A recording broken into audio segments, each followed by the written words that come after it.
नमस्कार दोस्तों, स्वागत है आप सभी का उड़ान आईएएस एकेडमी के ऑनलाइन प्लेटफॉर्म पर। जो पुलिस आरक्षक भर्ती की तैयारी कर रहे हैं, अब पुलिस आरक्षक भर्ती की लिखित परीक्षा को लेकर के समय बहुत ही कम बचा है। रविवार को यह परीक्षा आयोजित होनी है, तो ये 2-3 दिनों का समय शेष बचा है।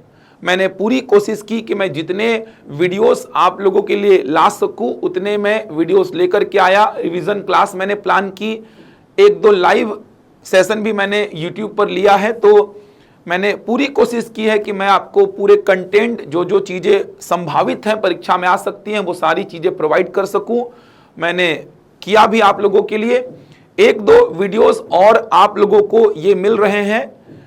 ये वाला जो वीडियो है इसमें मैं जो डिसीजन मेकिंग का पोर्शन है, जो निर्णय निर्माण का जो सेक्शन है वो कवर करूंगा। उसके अलावा कथन पूर्व अवधारणा, कथन कार्यवाहियां, कथन निष्कर्ष, इन सेक्शन पे कैसे काम करें, क्योंकि ये देखा जाए तो थ्योरी पोर्शन है, इसमें कैलकुलेशन के नाम पे कुछ है नहीं। तो इन सेक्शन पे थोड़ा सा काम करके जाएंगे, एक बेसिक समझ बना करके प्रश्नों को हल करेंगे। क्योंकि थोड़ी थोड़ी जानकारी ही अगर आपको पता है किस प्रकार से आपको निर्णय लेना है, किस प्रकार से आपको कार्यवाही करनी है, ये चीजें अगर आपको पता रहेंगी, एक बेसिक बातें अगर आप थोड़ा सा भी पढ़ के जाओगे तो इन प्रश्नों को लगा लोगे। क्योंकि 1-2 ऑप्शन तो यहां पर ऐसे रहते हैं जो कि वैसे भी देख करके ही एलिमिनेट हो जाते हैं। 1-2 ऑप्शंस में फंसेंगे आप, वहां पर क्या बेसिक समझ आपको लेकर के चलनी है जिससे आपका प्रश्न सही हो, उन बातों पर आज के इस वीडियो में चर्चा करूंगा।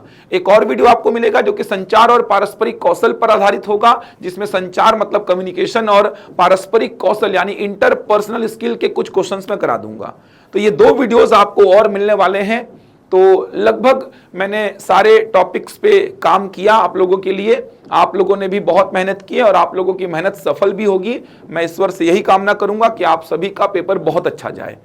चलिए, तो आज के इस वीडियो में अपन बात करेंगे सबसे पहले कथन और कार्यवाहियां वाले जो क्वेश्चंस होते हैं, जो कि आपको कंफर्म मिलने वाले हैं, इन पर कैसे काम किया जाए। तो कुछ एग्जाम्पल्स के थ्रू अपन काम करेंगे।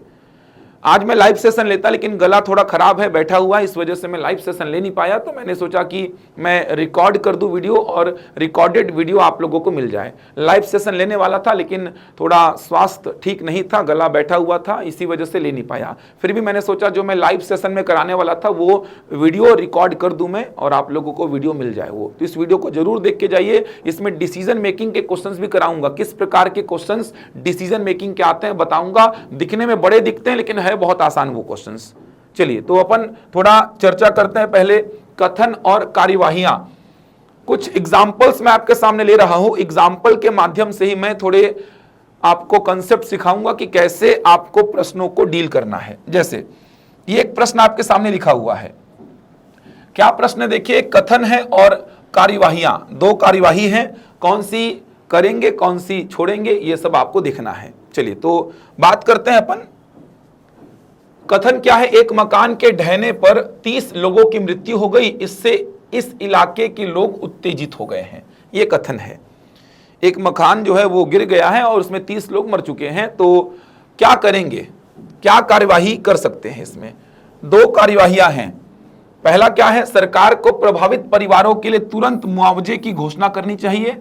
और दूसरी बात बोल रहा है कि प्रयुक्त सामग्री में समझौता करने वाले बिल्डरों के खिलाफ सरकार को कड़ी कार्यवाही करनी चाहिए।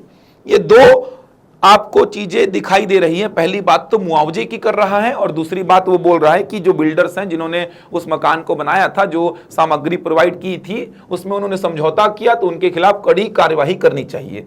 अब एक बात एकदम क्लियर रखेंगे, जब तक कारण का पता नहीं चलेगा, ध्यान से समझेंगे, जब तक कारण का पता आपको नहीं चलेगा, कारण का पता जब तक आपको नहीं चलेगा, मतलब उस घटना के पीछे कारण क्या है, उस घटना के पीछे कौन जिम्मेवार है, जब तक उस कारण का पता नहीं है आप किसी को कोई सजा नहीं दे सकते, आप किसी के खिलाफ कोई कार्यवाही नहीं कर सकते। जैसे एग्जाम्पल अगर मैं लूं, जैसे आप अहमदाबाद का जो प्लेन क्रैश हुआ है, वो आप जानते हैं कि प्लेन जो है वो हॉस्टल पे गिरा था। आप लोगों ने ये न्यूज़ सुनी होगी कि जो अहमदाबाद में प्लेन था वो हॉस्टल पे गिरा था। हॉस्टल में बहुत सारे बच्चे, उसमें जो डॉक्टर थे, जो और भी स्टाफ होंगे, वो मर गए थे उसमें। तो अब आपको पता है कि उस प्लेन के गिरने की वजह से वो हॉस्टल जो है वो ढह गया था, हॉस्टल जो है वो गिर गया था। उसमें बहुत सारे लोग दब करके मर गए। तो यहाँ पर ये जो कारण है हॉस्टल के ढहने का, जो वहां पर लोग मरे, तो उसका कारण क्या था कि प्लेन जो है वो आकर के गिरा हॉस्टल पे। उसमें बिल्डर की कोई इसमें जिम्मेदारी होगी क्या कि हॉस्टल को कौन बनवाया था, उसके खिलाफ कार्यवाही करने की बात होगी क्या? नहीं होगी ना, क्योंकि कारण क्लियर है कि कारण बिल्डर के जो सामग्री थी, जो चीजें बिल्डर ने यूज की, जो चीजें बिल्डर ने उस मकान को, उस हॉस्टल को बनाने में यूज की, उसमें कोई खराबी वाली बात ही नहीं थी। वहां पर वो प्लेन गिरा, प्लेन गिरने से उसमें लोग दब करके मर गए, वो पूरी बिल्डिंग तहस नहस हो गई। तो बिल्डर का यहां पे कोई दोषी नहीं है। तो कारण आपको थोड़ी पता है कि अब यहां पे जो मकान ढहा है उसमें अब क्या कारण रहा होगा, क्या पता प्राकृतिक आपदा आई होगी, जैसा अभी उत्तराखंड पंजाब साइड आपदाएं आ रही हैं, प्राकृतिक आपदाओं के कारण से बहुत सारी बिल्डिंग जो है वो बह जा रही हैं। अब उसमें बिल्डर का क्या दोष है? तो आपको कारण थोड़ी पता है। अगर कारण ये बोला होता कि खराब मटेरियल का यूज करने की वजह से ये मकान जो है वो ढह गया और लोग मर गए, तो बात अलग थी कि फिर वो बिल्डर के खिलाफ कार्यवाही करते। तो मैं ये बोल रहा, इस वैरायटी के प्रश्नों में जब तक कारण का पता नहीं चलेगा ना, तब तक आप कोई कार्यवाही किसी के खिलाफ नहीं कर सकते। तो ये दूसरा वाला तो बिल्कुल गलत है। बिल्डर का दोष है कि नहीं मेरे को नहीं पता है, इस जो घटना के पीछे बिल्डर का दोष है कि नहीं मेरे को नहीं पता है। तो मेरे को पता ही नहीं है कि बिल्डर का दोष है या नहीं, तो मैं उसको कैसे सजा दे पाऊंगा, उसके खिलाफ कैसे कार्यवाही कर पाऊंगा? तो ये जो टॉपिक है, इस टॉपिक में एकदम याद रखिएगा, खास करके कथन कार्यवाहियां के जो प्रश्न आते हैं इसमें कारण देखना, कारण का पता होगा तभी किसी के खिलाफ कोई कार्यवाही करेंगे। तो यहां पे जो मकान जो है वो ढह गया है, हो सकता है प्राकृतिक आपदा आई हो सकता है कोई प्लेन इसके ऊपर गिर गया हो सकता है कोई और घटना घटित हुई हो जिससे ये पूरा का पूरा मकान जो है वो गिर गया हो, मर गए हो लोग। तो अपन को कारण का नहीं पता है। प्राकृतिक आपदा के कारण अगर मकान ढह गया तो उसमें बिल्डर की क्या जिम्मेवारी होगी इसमें? तो ध्यान रखेंगे इस बात का, बहुत इंपॉर्टेंट बात है ये। मैक्सिमम जो फंसता है मामला वो यहीं पे आके फंसता है। तो सेकंड वाला क्यों गलत है? क्योंकि यहां पर अपन को कारण का नहीं पता है कि मकान जो गिरा है उसके पीछे का कारण क्या है। इसी के लिए बिल्डर के खिलाफ कार्यवाही करने की बात यहां पे गलत है। सरकार को प्रभावित परिवारों के लिए तुरंत मुआवजे की घोषणा करनी चाहिए। देखो, आपने ऐसा देखा भी होगा, जैसे प्लेन में भी बहुत सारे लोग मर गए, तो उसके खिलाफ अगर देखा जाए तो आपने ये जो घटना सुनी है भी, लेटेस्ट की घटना, जो प्लेन गिरा था अहमदाबाद में, बहुत सारे लोग मरे थे, तो सरकार ने तुरंत मुआवजे की घोषणा कर दी थी। प्लेन कंपनी जो है उन्होंने भी मुआवजे की घोषणा कर दी थी कि हम परिवार को इतना इतना रुपए देंगे। मुआवजे की घोषणा करने से जो लोग उत्तेजित होते हैं ना, आक्रोशित होते हैं, वो थोड़े से कम हो जाते हैं। ये माना जाता है कि मुआवजे की घोषणा करने से जो थोड़े उत्तेजित लोग हैं उनका उत्तेजना थोड़ा कम हो जाता है, आक्रोश थोड़ा कम हो जाता है। तो बिल्कुल पहला वाला करना चाहिए, सरकार को प्रभावित परिवारों के लिए तुरंत मुआवजे की घोषणा करनी चाहिए, जिससे कि जो उत्तेजित लोग हैं वो थोड़े से शांत हो जाए, जो आक्रोश है उनका वो थोड़ा सा शांत हो जाए, ऐसे सोचा जाता है। तो यहां पर केवल कार्यवाही एक अनुसरण करती है, ये उत्तर हो जाएगा। आगे बढ़ते हैं अगले प्रश्न की ओर। जैसे ये देखिए अगला प्रश्न ये आपके सामने है, पुलिस कांस्टेबल। ये देखिए, ये तो आप लोग के ऊपर एग्जाम जो होने वाला है उसी का प्रश्न आ गया। पुलिस कांस्टेबल की भर्ती अभियान में भाग लेते समय भगदड़ के कारण एक उम्मीदवार की मृत्यु हो गई। तो पुलिस कांस्टेबल का जो भर्ती अभियान में, मान लो फिजिकल हो रहा होगा या डीवी हो रहा था, पहले तो डीवी जैसे नहीं टेंट वगैरह लगा के होते थे डीवी वगैरह, तो मान लो डीवी हो रहा है, टेंट वगैरह लगा हुआ है, सबका डीवी हो रहा है जो पुलिस कांस्टेबल भर्ती अभियान में, या पुलिस कांस्टेबल की जो भर्ती परीक्षा उसका कोई प्रोसेस हो रहा है, कोई भी प्रोसेस हो रहा है, वो कोई भी चरण हो रहा है, वो वहां पर भगदड़ मच गई और एक उम्मीदवार की मृत्यु हो गई। कार्यवाहियां क्या क्या है देखो, 3 दिया गया है। भर्ती प्रक्रिया के प्रभारी को तुरंत निलंबित कर दिया चाहिए। तुरंत गलत कर दो इसको। क्यों गलत कर दो? भर्ती प्रक्रिया के प्रभारी को, मतलब जो वहां पे मेन है, जो हेड है, जो भर्ती प्रक्रिया का प्रभारी है, उसको निलंबित करने की बात कर रहा है। गलत क्यों होगा? कारण वही, क्यों गलत किया? क्योंकि मेरे को क्या पता भगदड़ किस वजह से बची है, भगदड़ के कारण का पता थोड़ी है, भगदड़ क्यों मची है, क्या पता आतंकवादी हमला हो गया हो, नक्सली हमला हो गया हो, समझ आ रहा है, कुछ प्राकृतिक आपदा ऐसी आई हो जिससे भगदड़ मच गई हो, बहुत सारे कारण हो सकते हैं। तो कारण थोड़ी पता है अपन को कि भगदड़ जो मची है उसके पीछे का कारण नहीं पता। अब उसके पीछे का कारण नहीं पता तो फिर अपन प्रभारी को निलंबित करने की बात क्यों कर रहे हैं? तो यहां पर पहला वाला गलत। दूसरा, अधिकारियों के एक दल को उन परिस्थितियों का पता लगाने के लिए कहा जाना चाहिए जिनके कारण उम्मीदवार की मृत्यु हुई है और 1 सप्ताह के भीतर उसकी रिपोर्ट देने के लिए कहा जाना चाहिए। बिल्कुल व्यवहारिक चीज है, यह आप डेली लाइफ में या चीजों में देखते आए हैं कि ऐसी कोई घटना होती है तो एक मीटिंग बुला करके एक जांच समिति बैठाई जाती है जो कि जांच करती है और सप्ताह भर के भीतर, महीना भर के भीतर उसको रिपोर्ट देने के लिए कहा जाता है। भविष्य में ऐसी घटनाएं टालने के लिए सरकार को गृह विभाग से कहना चाहिए कि उन्हें उम्मीदवारों की संख्या को अधिक दिनों में स्टैगर कर देना चाहिए। स्टैगर कर देने का मतलब चरणबद्ध तरीके से, मतलब टुकड़ों में तोड़ तोड़ के उनका भर्ती करना चाहिए, मतलब जो प्रोसेस है वो पूरी करनी चाहिए। बिल्कुल ये कर सकते हैं आप कि भविष्य में ऐसी घटनाएं ना हो, जिस भी वजह से ये जो भगदड़ मची, भविष्य में ऐसी घटनाएं ना हो, इसके वजह से जो उम्मीदवार मरा है, ये चीजें घटित ना हो, इसके लिए गृह विभाग जो कि पुलिस विभाग, मतलब जो पुलिस भर्ती को संचालित कर रहा है, उससे ये हम कह सकते हैं कि आगे से जो भर्तियां करें आप वो चरणबद्ध तरीके से टुकड़ों में तोड़ तोड़ कर करें। तो यहां पर तीसरा वाला भी सही हो जाएगा। तो देख सकते हैं केवल 2 और 3 अनुसरण जो है वो सही है। समझ पा रहे हैं? केवल 2 और 3 जो है वो अनुसरण कर रहा है। पहला वाला ध्यान रखेंगे, यही वजह थी ये वाले प्रश्न में भी, कारण का पता नहीं था, जो मकान गिरा उसके कारण का पता नहीं था, इसीलिए बिल्डरों के खिलाफ कार्यवाही नहीं किए थे। और यहां पर जो भगदड़ मची उसके कारण का पता नहीं था, इसीलिए प्रभारी जो है उसको निलंबित करने की बात नहीं करेंगे। इसके अलावा कुछ एकदम नेगेटिव साउंड अगर करेगा ना कार्यवाही में, एकदम नकारात्मक चीज जो आएगी, एकदम नकारात्मक, एकदम नेगेटिव कुछ साउंड किया कि इसको मार देंगे, इसको जेल में डाल देंगे, इसको ऐसा कर देंगे, इसको भगा देंगे, ऐसा कुछ साउंड किया तो वैसी कार्यवाही भी नहीं करते हैं जनरली। तो वैसी कार्यवाही को भी गलत कर देना, ध्यान रखिएगा। एकदम नेगेटिव साउंड करेगा तो वैसी कार्यवाही को भी गलत कर देंगे आप।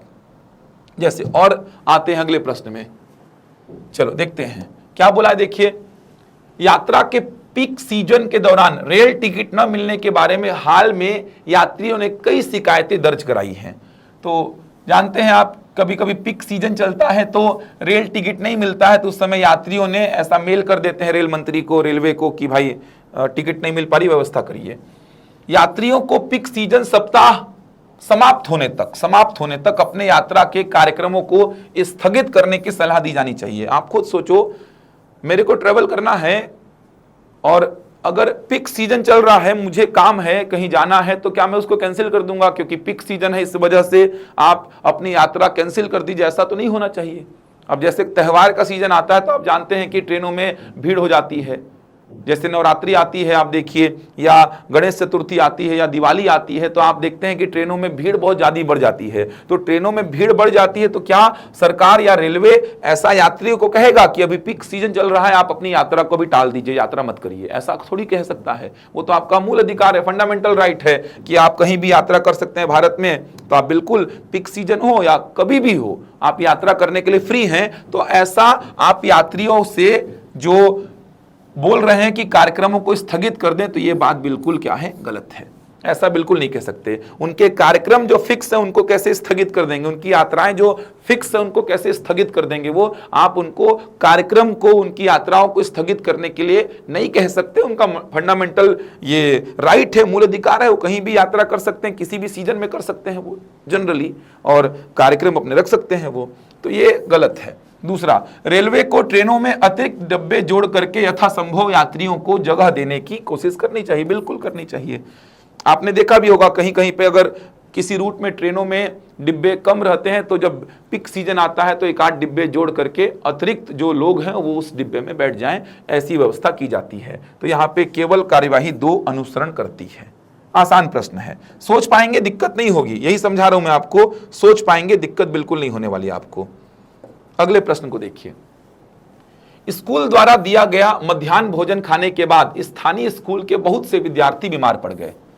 मध्याह्न भोजन का जो कार्यक्रम चलता है आप जानते हैं, तो बहुत सारे जो विद्यार्थी हैं ये बीमार पड़ गए मध्याह्न भोजन खाने के बाद। सरकार को स्कूल के प्रधानाचार्य को तुरंत निलंबित कर देना चाहिए। फिर से गलत कर दो इसको, ये देखना ऐसा ही प्रश्न आता है। अब बीमार पड़ने के पीछे का कारण क्या था? मध्याह्न भोजन में कमी थी कि कुछ और कमी थी? और मध्याह्न भोजन में भी अगर कुछ कमी थी तो उसके पीछे प्रधानाचार्य का ही हाथ है कि कुछ और चीजें हैं, किसी को कोई जानकारी नहीं है, तो तुरंत प्रधानाचार्य को निलंबित करने की बात करना जो है गलत है। कारणों का पता लगने के बाद ही किसी को निलंबित किया जा सकता है, किसी के खिलाफ कार्यवाही की जा सकती है, किसी को जेल में डाला जा सकता है। यह कारणों का पता लगाने के बाद ही करा जाता है।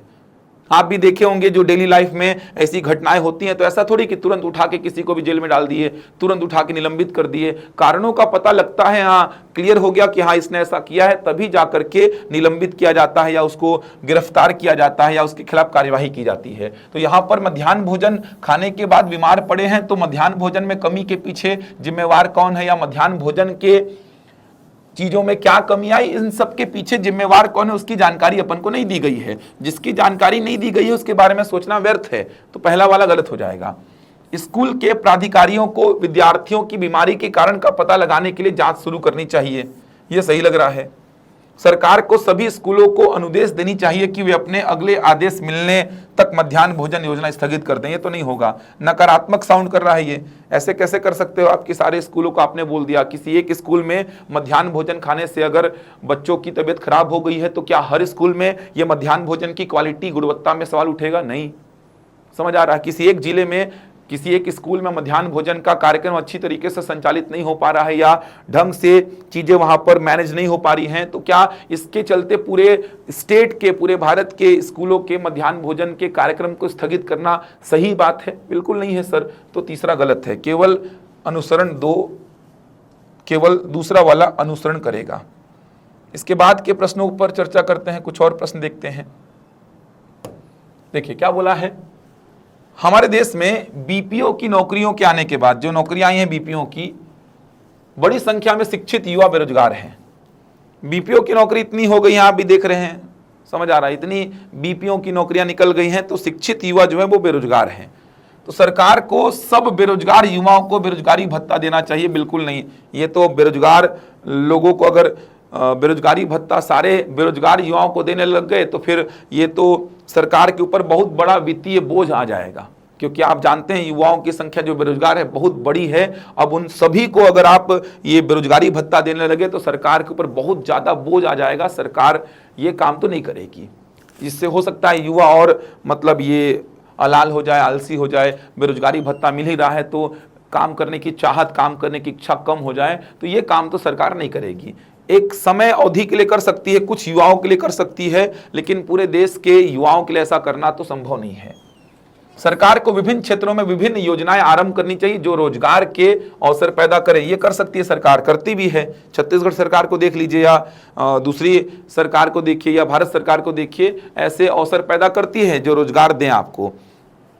समाज और सरकार को युवाओं को व्यावसायिक शिक्षा की ओर प्रोत्साहित करने के प्रयास करने चाहिए। बिल्कुल यहाँ पे भी ऐसा हुआ था, व्यावसायिक शिक्षा की ओर प्रोत्साहित करने का प्रयास करती है सरकार।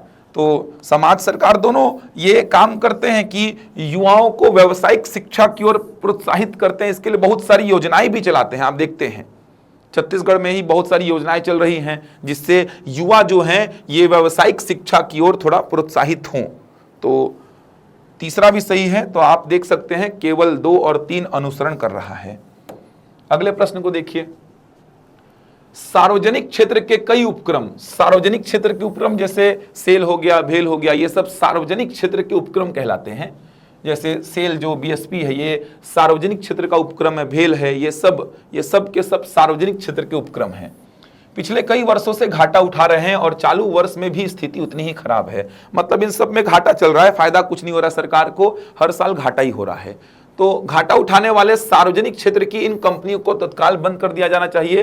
तो थोड़ा नेगेटिव साउंड कर रहा है और आप खुद सोचिए, ये जनता की सेवा के लिए है। कहीं ना कहीं ये जो सार्वजनिक उपक्रम है इनके पीछे का उद्देश्य जो था, इनको डालने के पीछे का उद्देश्य जनता की सेवा था कि जनता को चीजें प्रोवाइड की जा सके, न्यूनतम शुल्क पर चीजें सही टाइम पे सही जगह पे न्यूनतम शुल्क पर प्रोवाइड की जा सके। इसीलिए सार्वजनिक उपक्रम का कंसेप्ट आया था। तो सार्वजनिक जो उपक्रम है, सार्वजनिक उपक्रम का कंसेप्ट ही ऐसा था, तो इनको तत्काल बंद करने की बात तो नहीं करनी चाहिए।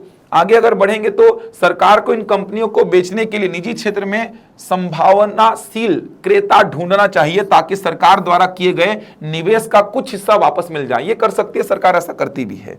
आपने देखा है सरकार ऐसा करती भी है, कुछ शेयर जो है वो निजी कंपनी को बेच देती है, जिससे कि जो घाटा लग रहा है वो घाटा लगना बंद हो जाए और कुछ वसूली भी हो जाए। इन कंपनियों के सभी कर्मचारियों को उचित मुआवजा देकर छटनी कर देनी चाहिए और अचल आस्तियों को बिक्री के लिए रख देना चाहिए। बिल्कुल नहीं करेगा, ये तो ऐसा करेगा ही नहीं बिल्कुल भी। जो लोग उसके यहाँ काम कर रहे हैं उसको छटनी कर दें और जो चीज़ें हैं उसको बेचने के लिए, मतलब बिक्री के लिए रख दे, ऐसा तो ये काम तो बिल्कुल नहीं करेंगे। सरकार ऐसा बिल्कुल भी किसी के रोजगार को ख़त्म नहीं करेगी। जो रोजगार में है ऑलरेडी उनके रोजगार को सरकार खत्म नहीं कर सकती। प्राइवेट कंपनियां करती हैं, सार्वजनिक क्षेत्र के उपक्रम में ऐसा नहीं होता। भले घाटे में चल रहे हो, छटनी संभव नहीं है यहाँ पर। निजी कंपनियां करती हैं, प्राइवेट कंपनियां करती हैं, सरकार नहीं कर सकती ऐसा। तो केवल यहाँ पर दूसरा वाला अनुसरण करेगा, केवल दूसरा वाला। चलिए इससे आगे बढ़ते हैं। इसके अलावा कुछ प्रश्न होते हैं पूर्व अवधारणा के। पूर्व अवधारणा जैसे इस प्रकार के प्रश्न। पूर्व धारणाएं क्या होती है, ध्यान से समझना। पूर्व धारणाएं होती क्या है इसको समझना, यह थोड़ा सा कंफ्यूजिंग होता है। पूर्व धारणाएं क्या होती हैं समझना। जैसे एक प्रश्न है, कंप्यूटर की शिक्षा स्कूल से ही शुरू करनी चाहिए। पूर्व धारणा का मतलब क्या होता है? जैसे मैं इस वीडियो को बना रहा हूं, इसके पीछे भी मेरी कुछ ना कुछ पूर्व धारणा रही है। मैं इस वीडियो को बनाने से पहले कुछ ना कुछ सोचा होऊंगा, किसी भी काम को करने से पहले मेरी पूर्व अवधारणा क्या रही होगी। जैसे मैं अगर इस वीडियो को बना रहा हूं तो मेरी इस वीडियो को बनाने से पहले कुछ ना कुछ पूर्व धारणा रही होगी। पहली पूर्व धारणा तो ये कि बच्चे इस वीडियो को देखेंगे। पहली पूर्व धारणा तो ये रही होगी कि बच्चे इस वीडियो को देखेंगे। समझ आ रहा? सबसे पहली पूर्व धारणा तो यही है कि बच्चे इस वीडियो को देखेंगे, जो कांस्टेबल वाले अभ्यर्थी हैं इस वीडियो को देखेंगे। तो किसी भी काम को, जैसे आप आरक्षक का एग्जाम दे रहे हो, आरक्षक की तैयारी करने से पहले आपकी पूर्व धारणा कुछ ना कुछ रही होगी। कोई भी काम आप करते हो, कोई भी कंपनी आप चलाते हो, कोई भी इनिशिएट मतलब कोई भी चीज का इनिशिएट आप करते हो, कुछ भी काम कर रहे हो, कुछ भी चीज कर रहे हो, उसके पीछे आपकी कुछ ना कुछ पूर्व अवधारणा रहती ही है। तो यहां पर बोला गया है कि कंप्यूटर की शिक्षा स्कूल से ही शुरू करनी चाहिए। अब इसके पीछे क्या पूर्व अवधारणा रहेगी? स्कूल से ही शुरू करनी चाहिए, स्कूल से। तो इसके पीछे की पूर्व अवधारणा क्या क्या दिया है? कंप्यूटर सीखना आसान होता है। मतलब ये काम मान लो मैंने कर दिया, मान लो मैं सरकार हूं, मैंने ये काम कर दिया, मैंने बोल दिया कि कंप्यूटर जो है वो स्कूल से ही पढ़ाना स्टार्ट करो। तो अब मैंने बोल दिया, मैंने ये काम करवाया, तो इसके पीछे मेरी पूर्व अवधारणा क्या रही होगी? कंप्यूटर सीखना आसान है, कंप्यूटर शिक्षा प्राप्त करने पर नौकरी आसानी से मिल जाती है, क्या रही होगी? तो ये तो नहीं रहेगी। मैं स्कूल में कंप्यूटर का शिक्षा चालू करवा दिया, मान लो सरकार हूं मैंने डाल दिया कि स्कूल में कंप्यूटर की शिक्षा दी जानी चाहिए, क्लास 5 से 6 से 7 से 8 से 9 से 10 से स्कूली शिक्षा मतलब स्कूल में। अब वो स्कूल में बोला नहीं कि 9th में कि 10th में, कुछ बोला नहीं यहाँ पर कि 9th में 10th में क्लास 1 में क्लास 2 में, कुछ नहीं बोला। बस ये बोल रहा है कि स्कूल से ही शुरू करनी चाहिए। अब कहीं ना कहीं मैं ये सोचा हूंगा ना कि कंप्यूटर सीखना आसान है, तभी तो स्कूल से ही चालू करने के लिए बोल रहा हूं मैं। कंप्यूटर सीखना आसान है तभी तो मैं बोल रहा हूं कि स्कूल से ही यह शिक्षा चालू कर देनी चाहिए अपन को। यह पूर्व अवधारणा मेरी रही होगी कि कंप्यूटर सीखना आसान है, यह पूर्व अवधारणा मेरी रही होगी, तभी तो मैं इसको स्कूल से चालू करने के लिए बोल रहा हूं। कक्षा 5वीं के बच्चों को अगर मैं बोल रहा हूं कि कंप्यूटर पढ़ो, कंप्यूटर की शिक्षा ग्रहण करो, इसका मतलब मैं कहीं ना कहीं इस पूर्व अवधारणा को लेकर बैठा हूं कि कंप्यूटर सीखना आसान है, तभी कंप्यूटर पढ़ने के लिए बोल रहा हूं उनको। अब उनके नौकरी को लेके बात नहीं कर रहा हूं मैं कि उनकी नौकरी मिल जाएगी, कि कंप्यूटर जो सीख लिया उसको नौकरी मिल जाएगी, कि कंप्यूटर शिक्षा ग्रहण करने के बाद नौकरी मिलना आसान है, ऐसा मेरा पूर्व अवधारणा नहीं रहा होगा। समझ आ रहा? और ये चीज हो भी नहीं सकती। कितने युवा बेरोजगार ऐसे हैं जिनको कंप्यूटर बहुत अच्छा आता है, कंप्यूटर की शिक्षा ले लेके बैठे, फिर भी वो बेरोजगार हैं।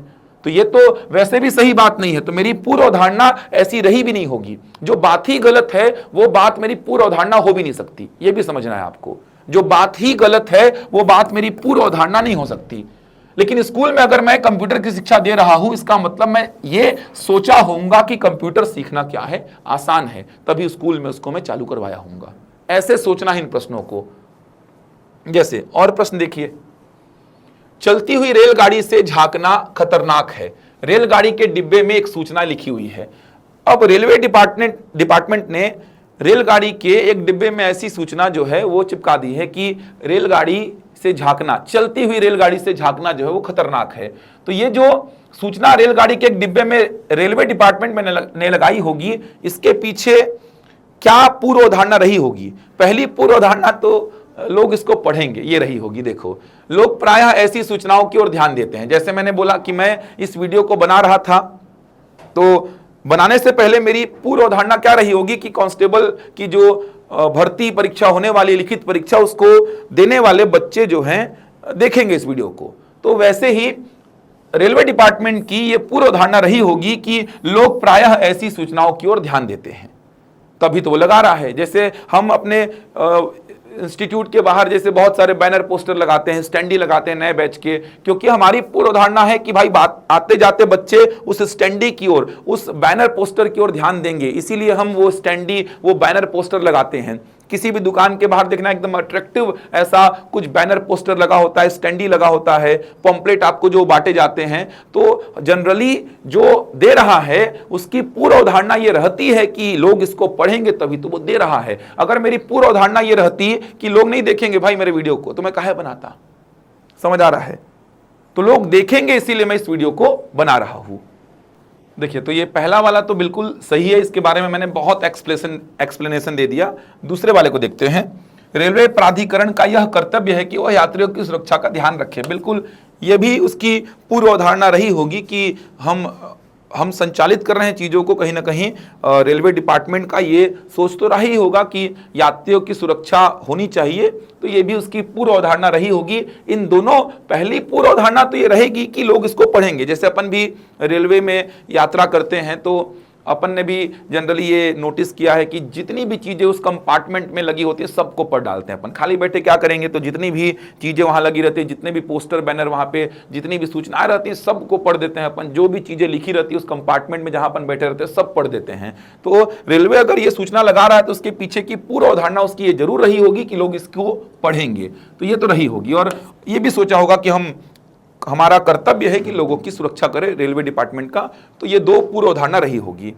तो यहाँ पर देख सकते हैं, यदि ये वाला हो जाएगा, यहाँ पे 1 और 2 दोनों हो जाएगा। ये ऑप्शन यहाँ पे नहीं है, लेकिन 1 और 2 दोनों रहेगा, ध्यान रखिएगा। ऑप्शन छोड़िए, 1 और 2 दोनों पूर्व अवधारणा यहाँ पे निहित रहेंगी। एक और देख सकते हैं, शाम 5 से 7 बजे के बीच सड़क पर सबसे अधिक यातायात होता है।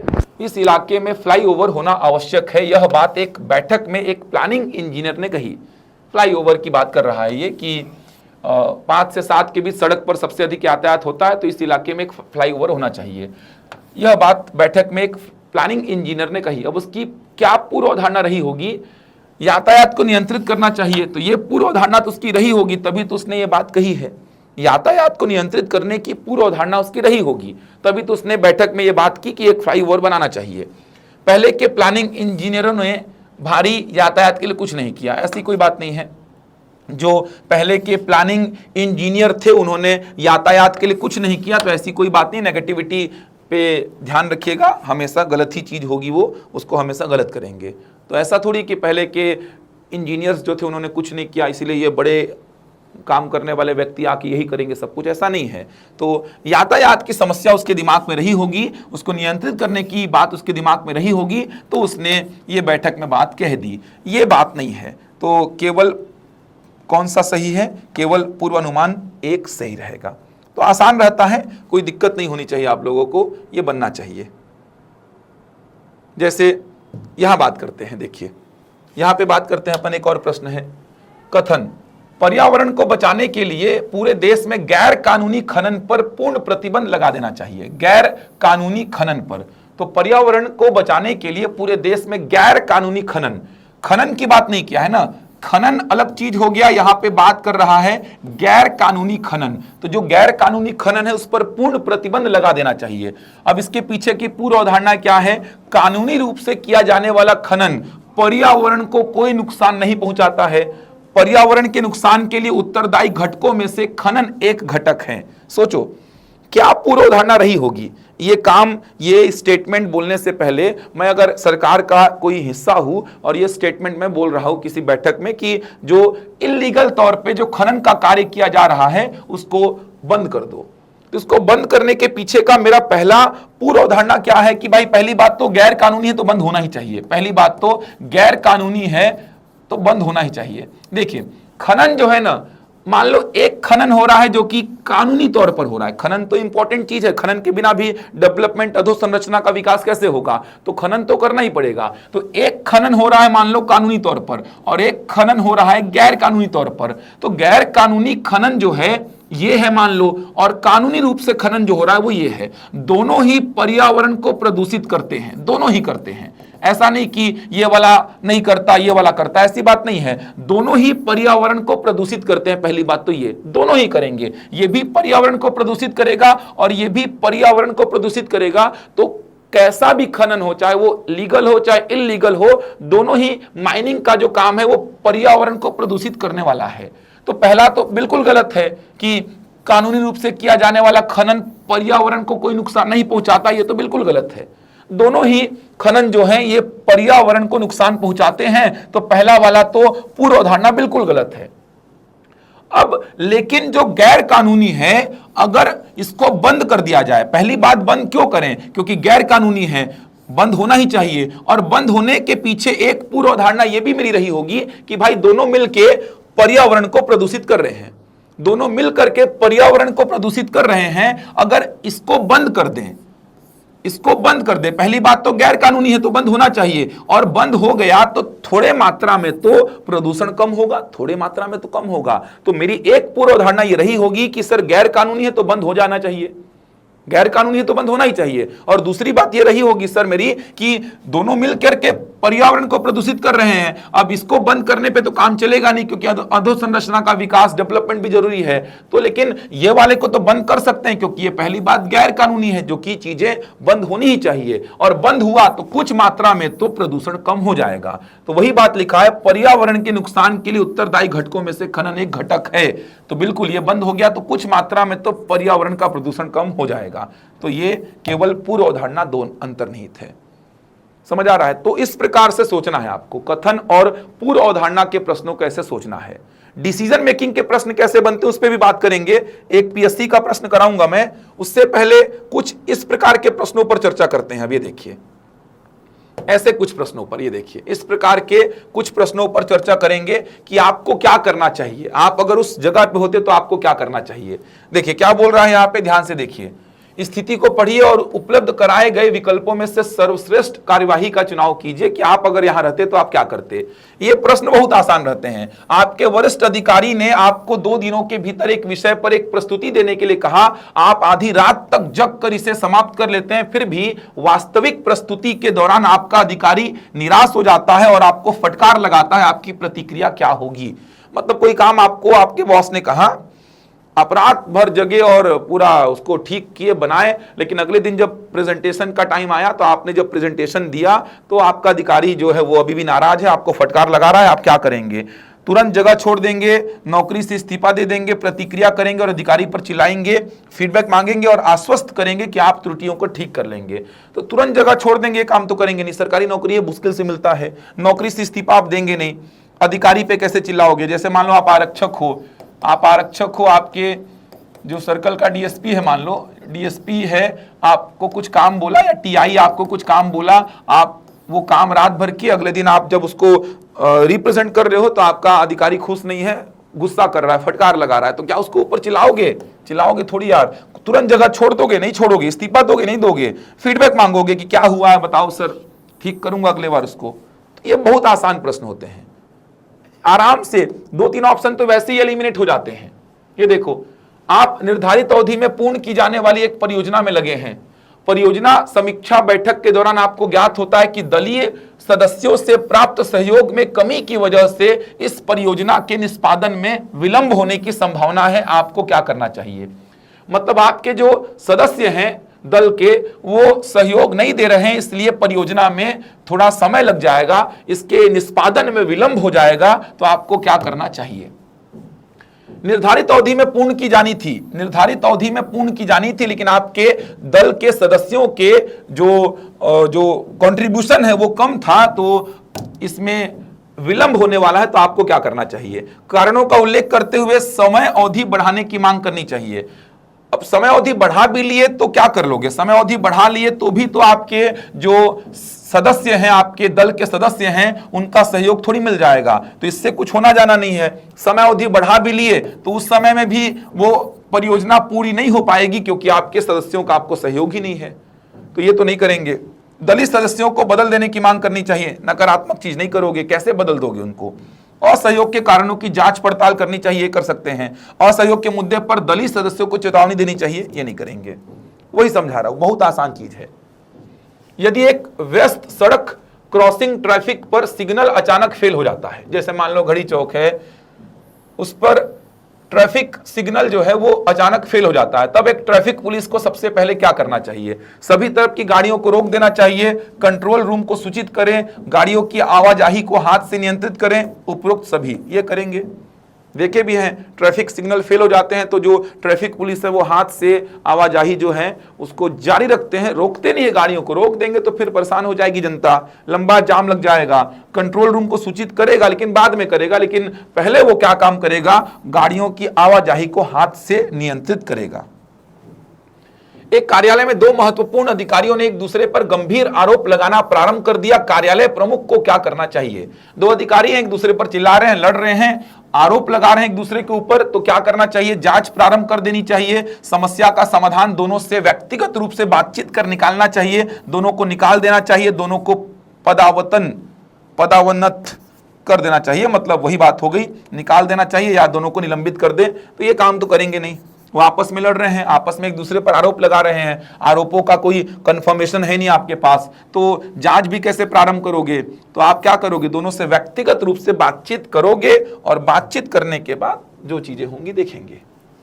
आप एक कारखाने के मालिक हैं। एक दिन कारखाने में शोरगुल होने लगी तथा आपको बताया गया कि दो मजदूरों पर लोहे की एक छड़ गिर गई और वे लोग बुरी तरह घायल हो गए तथा उनके शरीर से खून बह रहा है। सभी लोग आतंकित हैं। आपको क्या करना चाहिए?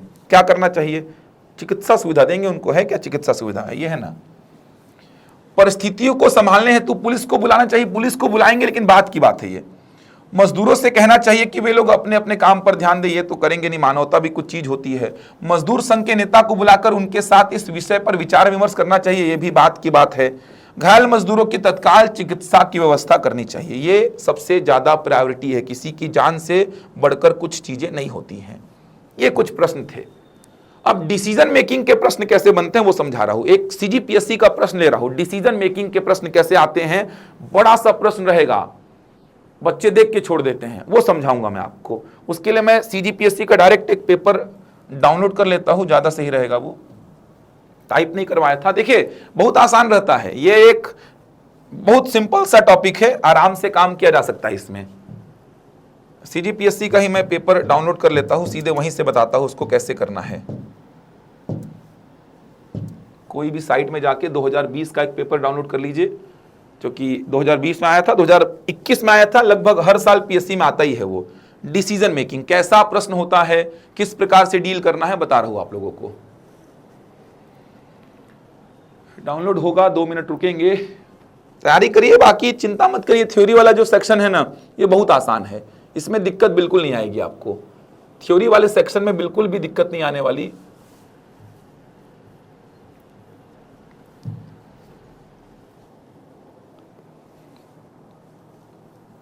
थोड़ा सा व्यवहारिक जीवन में चीजों को देखना, समझना, उसके बेसिस पे आंसर देना। बहुत ज्यादा भावनाओं में जाके भी आंसर नहीं देना कि मार दूंगा, निकाल दूंगा, जेल में डाल दूंगा, ऐसा नहीं। किसी दोषी का जब तक दोष कंफर्म नहीं हो जाता, मतलब किसी व्यक्ति का जब तक दोष कंफर्म नहीं हो जाता, उसके खिलाफ कार्यवाही नहीं करेंगे।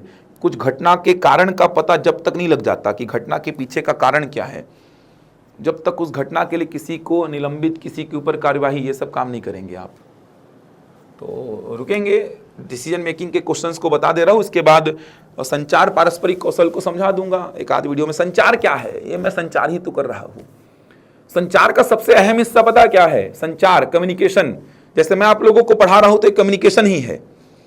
अगर ये चीज जो आज मैं पढ़ा रहा हूं या इससे पहले जो मैं पढ़ा रहा था, ये सब चीजें आप लोगों को समझ में आई ना, मेरी बातें, मेरा संदेश आप लोगों तक पहुंचा, आप लोगों ने समझा, तो संचार सफल माना जाएगा।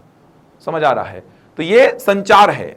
दो व्यक्ति एक दूसरे से बातचीत कर रहे हैं, या मैं आप लोगों से जो कन्वर्सेशन कर रहा हूं, ये क्या है? संचार है। संचार कौशल क्या होता है? अगर मेरे में ये क्षमता है कि मैं अपनी बातों को आप तक सही सही पहुंचा पा रहा हूं, मेरी सारी बातें आप सुन पा रहे हैं, समझ पा रहे हैं, एक एक चीज को क्लियर कर पा रहे हैं, तो फिर मेरा जो हूं, मेरा जो संचार है, ये संचार कौशल के अंतर्गत आ जाएगा।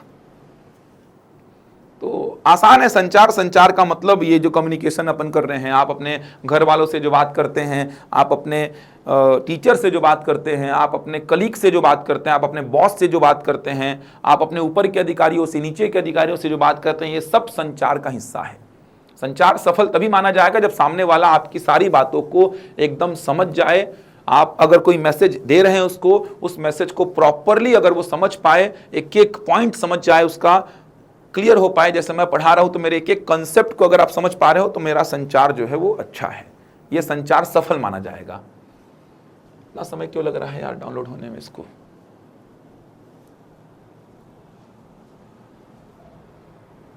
समय ले रहा है तो यार।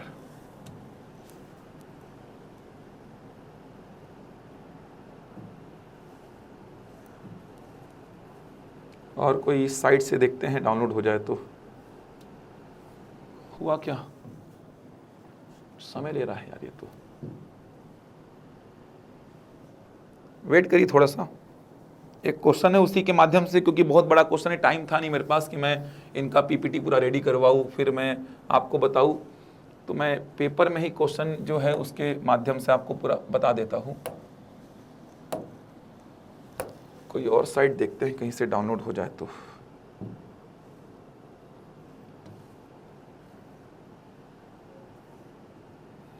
स्टेट सर्विस एग्जाम 2020 यही चाहिए अपन को, पेपर सेकंड। हाँ, यहां से डाउनलोड हो गया। 2020 का है क्या? ठीक।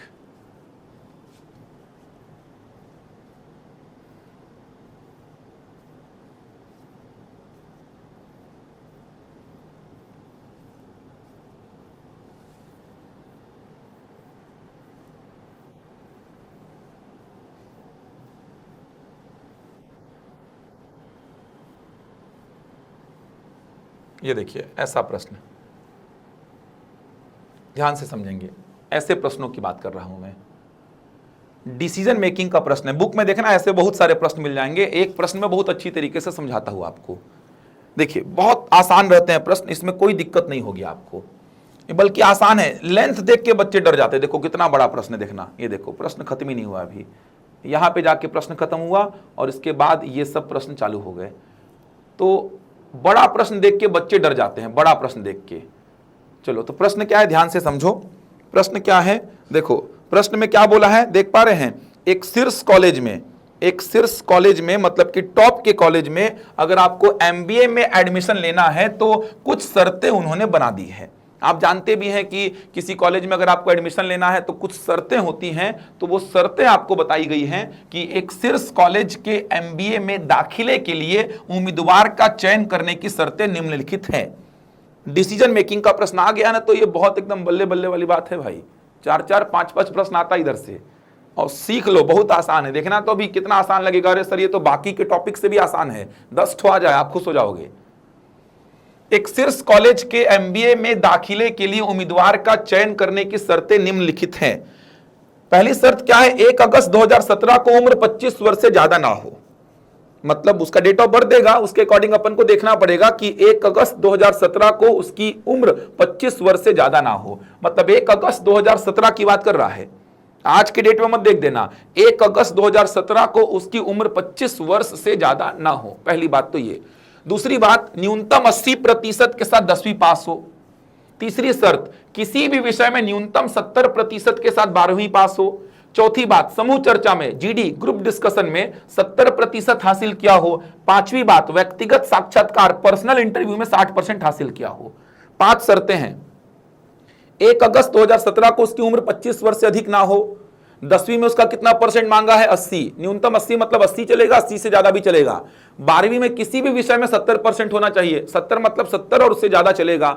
जीडी में उसका होना चाहिए 70 और व्यक्तिगत साक्षात्कार पर्सनल इंटरव्यू उसका होना चाहिए 60%।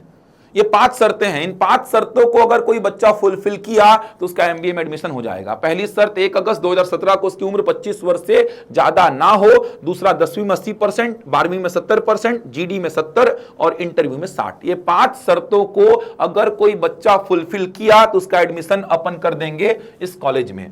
लेकिन इसके बाद क्या करेगा, देखो वो छूट देगा, रियायत देगा। समझ आ रहा, थोड़ा छूट देगा, थोड़ा सा रियायत देगा। रियायत कैसी देगा, क्या बोलेगा, देखो उपरोक्त 3 का मतलब यहां पे देखो, उपरोक्त 3 में वो थोड़ी छूट दे रहा है। क्या बोला था उपरोक्त 3 में, 12वीं में उसका कितना होना चाहिए, 70%। शर्त में क्या बोला था, तीसरे नंबर पे छूट है, तो छूट क्या है, 12वीं में उसका होना चाहिए था 70%, ये बोला है। देखिए लेकिन अब क्या बोल रहा है कि कक्षा 12वीं में 60% भी चलेगा, कक्षा 12वीं में उसका 60% भी चलेगा, लेकिन 12वीं कक्षा में विज्ञान विषय लिया होना चाहिए। समझ पा रहे हैं। पहली बात तो ये समझो कि 5 शर्तों को अगर कोई बच्चा फुलफिल किया बिना किसी रियायत के, बिना किसी छूट के, 5 शर्तों को अगर कोई बच्चा फुलफिल किया बिना किसी छूट, बिना किसी रियायत के, तो उसका एडमिशन अपन कर देंगे एमबीए में। लेकिन अगर छूट की बात करें तो तीसरे नंबर पे छूट है। पहली बात तो तीसरे नंबर पे छूट है। तीसरे नंबर की शर्त क्या थी कि 12वीं में उसका 70% किसी भी विषय में चलेगा, लेकिन अब बोल रहा है कि उसका 60% भी कंसीडर कर लेंगे, 60% कंसीडर करेंगे, लेकिन उसका विषय होना चाहिए 12वीं में विज्ञान। उसका एडमिशन नहीं होगा, उसका मामला कहां जाएगा, एमबीए के विभागीय प्रधान के पास जाएगा। वो सोचेगा क्या करना है क्या नहीं। छूट में अगर कोई व्यक्ति आया ना तो उसका एडमिशन सीधे सीधे नहीं होगा, मामला कहीं जाएगा कमेटी के पास, कभी जाएगा विभागीय प्रधान के पास।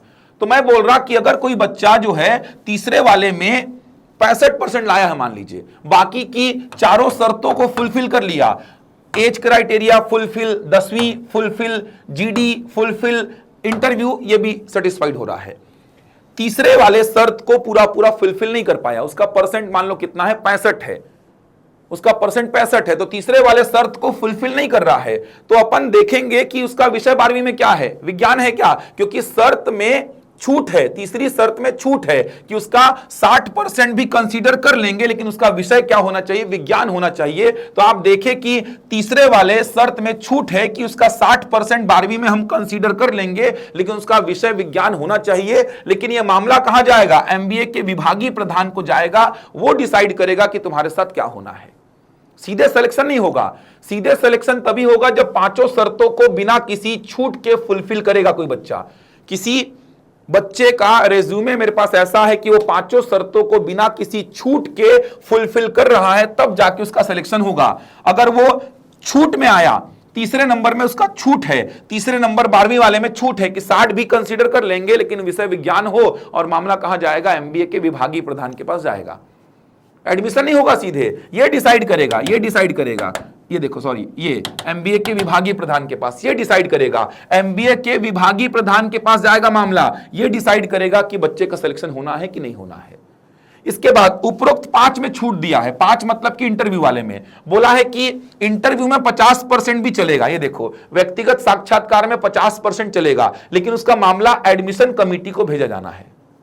लेकिन मामला कहां जाएगा, एडमिशन कमेटी के पास जाएगा। बोल रहा है कि व्यक्तिगत साक्षात्कार में 50% चलेगा, लेकिन सीधे सिलेक्शन नहीं होगा उसका, 60% की बात किया है, लेकिन बोल रहा है 50% भी हम कंसीडर कर लेंगे, लेकिन मामला कहां जाएगा, यह मामला जाएगा एडमिशन कमेटी के पास। एडमिशन कमेटी देखे कि सीट वगैरह खाली है तो आपको लेगी, उसका मन है। समझ आया। तो 5 शर्तें हैं। पहली शर्त 1 अगस्त 2017 को उसका एज 25 वर्ष से अधिक नहीं हो। दूसरा 10वीं में उसका हो 80, 12वीं में किसी भी विषय में 70, जीडी में 70, समझ आ रहा है, और इंटरव्यू में 60। 5 शर्तों को कोई बच्चा बिना किसी छूट के फुलफिल किया तो उसका एडमिशन हो जाएगा, चयन हो जाएगा। तीसरे में छूट है, छूट क्या है तीसरे में, और 5वें में छूट है, तो तीसरे और 5वें को ऐसा टिक कर लेना, स्टार बना लेना कि तीसरे और 5वें में छूट है। सर तीसरा क्या था, तीसरा ये था कि 12वीं में 70 बोला है, लेकिन 12वीं में 60 भी कंसीडर कर लेंगे, लेकिन उसका विषय विज्ञान हो। लेकिन एडमिशन सीधे नहीं होगा, मामला कहां जाएगा, एमबीए के विभागीय प्रधान के पास। 5वें में बोला था कि इंटरव्यू में उसका होना चाहिए कितना, 60, लेकिन 50 कंसीडर कर लेंगे हम, लेकिन मामला कहां जाएगा, एडमिशन कमेटी के पास, वो डिसाइड करेगी। 2 छूट एक साथ नहीं मिल सकती, ये भी ध्यान रखेंगे, एक बार में एक ही छूट मिल सकती है। तो 3 और 5 में छूट है, तो 3 और 5 में छूट है। 1 नंबर, 2 नंबर, 4 नंबर तो फुलफिल होना ही चाहिए। 1 नंबर, 2 नंबर और 4 नंबर की शर्त फुलफिल होनी चाहिए। ये फुलफिल नहीं हुई तो बच्चा बाहर। एज 25 से ज्यादा ना हो, 10वीं में 80% न्यूनतम हो और जीडी में उसका 70% न्यूनतम हो। 1 नंबर, 2 नंबर, 4 नंबर में कोई छूट नहीं है, मतलब बच्चे का 1 नंबर, 2 नंबर, 4 नंबर तो फुलफिल होना ही चाहिए। तीसरे और पांचवें में छूट है, वो एक टाइम पे एक ही छूट ले सकता है, एक टाइम पे एक ही छूट ले सकता है। चलो अब इसको मैं थोड़ा समराइज करके लिख देता हूं यहां पे। पहली शर्त क्या थी? तो पहली शर्त है कि 1 अगस्त 2017 को एज उसकी 25 से ज्यादा ना हो, 25 से ज्यादा ना हो, यह पहली शर्त है। दूसरी शर्त क्या है उसकी? 10वीं में उसका न्यूनतम 80% हो। तीसरी शर्त क्या है? 12वीं में उसका न्यूनतम 70% हो। चौथी, किसी भी विषय में, चौथी शर्त क्या है? जीडी, ग्रुप डिस्कशन में उसका 70% हो न्यूनतम। और पांचवी, पर्सनल इंटरव्यू में उसका 60% हो। अब जिसमें जिसमें छूट बोलेगा ना, उसमें ऐसा स्टार बना लेना। तीसरे में छूट है सर, पांचवे में छूट है सर। तीसरे में छूट क्या है? तीसरे में छूट यह है कि 12वीं में 60% भी हम कंसीडर कर लेंगे, लेकिन उसका विषय होना चाहिए विज्ञान। एडमिशन नहीं होगा, एडमिशन तो तभी होगा जब बच्चों को बिना किसी छूट के फुलफिल करेगा। अगर छूट में बैठा लड़का या लड़की, तो फिर मामला कहां जाएगा? ये वाले में एमबीए के विभागीय प्रधान के पास, एमबीए के हेड के पास जाएगा। और पांचवें में छूट क्या है? तो पांचवें में छूट ये है, पांचवें में छूट जो है वो ये है कि उसका पर्सनल इंटरव्यू जो है, इसमें हम 50% भी कंसीडर कर लेंगे, लेकिन मामला कहां जाएगा? एडमिशन कमिटी के पास। एडमिशन कमिटी के पास मामला जाएगा। एडमिशन कमिटी डिसाइड करेगी उसके साथ क्या करना है। दो छूट एक साथ नहीं मिल सकती, ये तो एकदम नेसेसरी है, ये तो कंडीशन फुलफिल होना ही चाहिए। ये अगर फुलफिल नहीं हो रहा है तो बाहर हो जाएगा। 12वीं और पर्सनल इंटरव्यू वाले में छूट है। सिलेक्शन तब बोलना जब पांचों को बिना किसी छूट के फुलफिल करे। अगर ये वाली छूट में बैठा तो एमबीए का हेड डिसाइड करेगा, ये वाली छूट में बैठा तो एडमिशन कमिटी डिसाइड करेगी। चलो देखते हैं, प्रश्नों को करते हैं, ध्यान से देखो। चलो पहला प्रश्न देखते हैं क्या है। उसके बाद ये वही कहानी लिखा है पूरा, ये मामले 1 अगस्त 2017 के हैं, तो वही सब कहानी लिखा है। चलो देखते हैं। सुशांत ने 12वीं में विज्ञान में 85%, 10वीं में 90% हासिल किया। उसने व्यक्तिगत साक्षात्कार में 61, समूह चर्चा में 74% हासिल किया। उसका जन्म 24 अप्रैल 1994 को हुआ। जन्म कब हुआ? 24 अप्रैल 1994 को जन्म हुआ है। 24 अप्रैल 1994 को, 24 अप्रैल 1994 को। तो लमसम निकाल लो कितने साल का हो रहा है, एग्जैक्ट मत निकालना। 1 अगस्त 2017 को वो कितने साल का हो रहा है, लमसम निकालो। तो लमसम निकालना तो 2000 आते तक कितने साल का हो गया? 6 साल का। और 2017 आते तक कितने साल का हो गया? 23 साल का। लमसम निकालना, 25 से ज्यादा नहीं होना चाहिए। तो एग्जैक्ट उसका एज निकालने मत बैठना। 1 अगस्त 2017 को उसका लमसम एज निकालो ना। लमसम एज का मतलब कि सर 6 इधर जोड़ दो, 17 उधर, मोटा मोटा 23 साल का हो रहा है सर। तो सर ये पहला कंडीशन को सेटिस्फाइड कर रहा है। पहला कंडीशन सेटिस्फाइड हो गया, उसका एज 25 से ज्यादा नहीं है। दूसरा कंडीशन 10वीं में 80 होना चाहिए न्यूनतम। कितना है इसका? 90।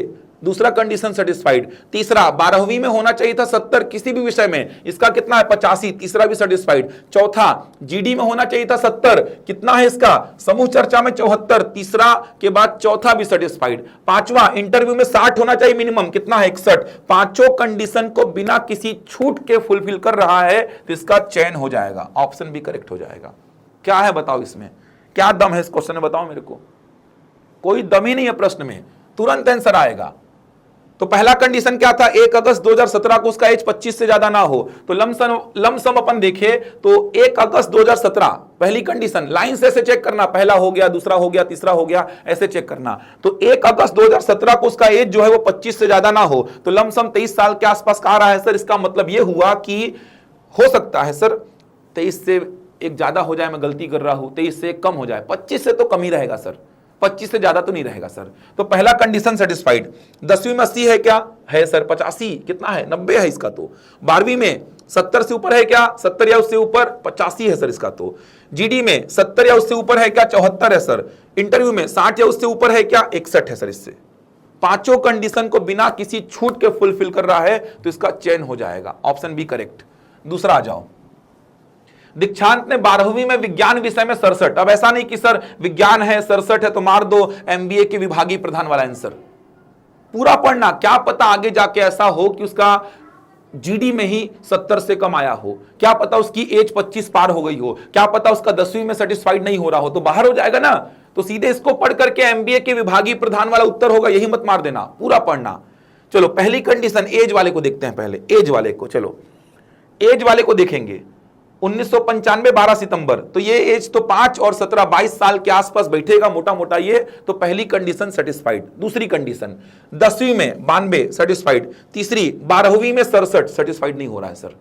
अब देखना तीसरे में छूट है क्या? है, इसलिए तीसरे को होल्ड पे डाल दिया। मैं होल्ड पे डाला हूं ना, तीसरे को फुलफिल नहीं कर रहा है, इसको होल्ड पे डाल दिया। चौथे को देखो, चौथा क्या था? जीडी में 70, कितना है इसका? 82 सेटिस्फाइड। पांचवा इंटरव्यू में कितना था? 60, इसका 85 है सेटिस्फाइड। तीसरा वाला सेटिस्फाइड नहीं हो रहा है सर, और तीसरे में छूट था इसीलिए होल्ड पे है ये।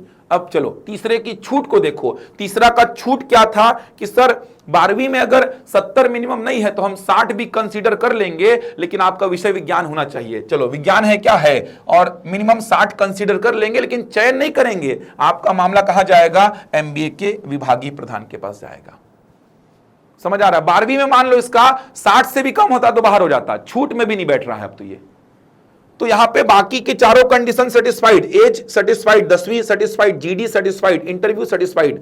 तीसरे में 12वीं में सेटिस्फाइड नहीं हो पा रहा है शर्त, लेकिन तीसरे में छूट था इसीलिए मैं होल्ड पे डाल दिया इसको। अब छूट में सही सही बैठ रहा है कि नहीं? तो छूट में सही सही बैठ रहा है सर, विज्ञान विषय है, बताया है विज्ञान विषय, इसका परसेंट मिनिमम 60 कंसीडर कर लेंगे, लेकिन इसका मामला कहां जाएगा? एमबीए के विभागाध्यक्ष के पास में। कितना आसान है देखो। अगला देखो, ऋषभ ने 12वीं में कला विषय में इतना, 10वीं में इतना, साक्षात्कार में इतना, जीडी में इतना, जन्म इतना। चलो जन्म को लेके पहले तो देखो, जन्म को लेके देखते हैं।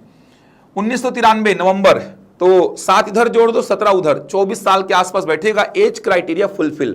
10वीं देखो तो फुलफिल, 12वीं देखो तो 75 फुलफिल, जीडी देखो समूह चर्चा 76, 70 चाहिए था, फुलफिल हो गया। इंटरव्यू में 55 आया है सर। शुरू की 4 कंडीशन फुलफिल, इंटरव्यू में 55, लेकिन बोला है इंटरव्यू में छूट बोला है, 5वें में छूट बोला है, और छूट क्या थी? इंटरव्यू में 55 लाया है, 60 मिनिमम बोला था, लेकिन छूट में बोल रहा है 50 भी चलेगा। मामला कहां जाएगा? एडमिशन कमेटी के पास। तो उत्तर क्या हो जाएगा? डी हो जाएगा। कितना सिंपल है देखो। पहला कंडीशन एज क्राइटेरिया फुलफिल हो रहा है सर। 10वीं में 80 होना चाहिए मिनिमम, है सर। 12वीं में मिनिमम 70 किसी भी विषय से, है सर।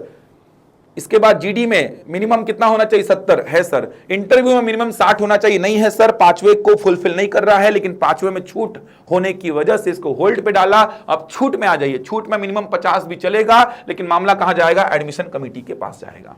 यहां आ जाओ। चलो रोशनी वाले प्रश्न में आ जाओ। चलो देखो रोशनी वाले प्रश्न में आ जाओ।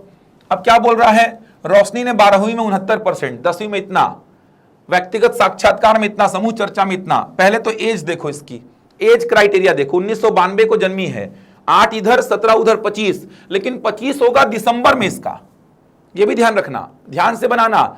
1992 में जन्मी है, लेकिन कब? 13 दिसंबर को। अपन को 1 अगस्त 2017 का चाहिए, 25 से ज्यादा ना हो। तो 8 इधर जोड़ दो 17 उधर, मतलब कि दिसंबर 13 2017 को 25 साल की होगी ये तो निकाल लोगे ना यार। 13 दिसंबर 2017 को होगी 25 साल की। इसका मतलब मेरे को 1 अगस्त 2017 का चाहिए था, तो 25 से 2-3 महीना कम ही की है।